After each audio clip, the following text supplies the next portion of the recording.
It is 2 a.m. Your phone just woke you up. A server is misbehaving and you need to SSH in right now.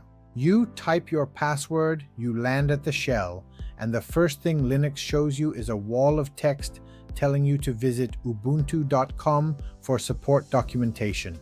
Genuinely, that is the default experience.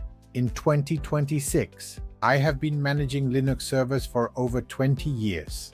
That little ritual, landing blind at a shell prompt, and then manually running Uptime free hostname, I have done it thousands of times. And at some point, I decided I had done it enough. So I built something. It is called MOTD Improver. It is 3 bash scripts. It is completely free, and it lives on my GitHub. What it does is replace the default Linux message of the day with something that actually tells you what you need to know the moment you log in.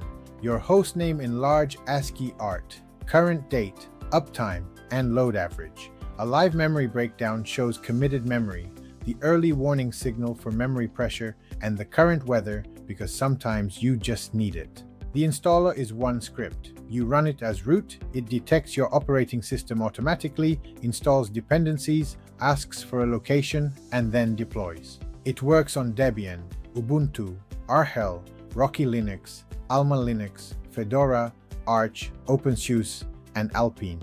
For a single server, that is a 1-minute job. For a fleet, you wrap it in Ansible and you are done. Here is the thing. The login banner is prime real estate. Every single time you SSH into a server, that banner is running. Most people waste it on distribution boilerplate. The Unix philosophy has always been about surfacing information where it is needed. The moment you log in is exactly where it is needed. Stop squinting at a blank prompt. Give yourself the information you need automatically before you have typed a single command. The link to the repository is in the article on Medium, and I have linked it below.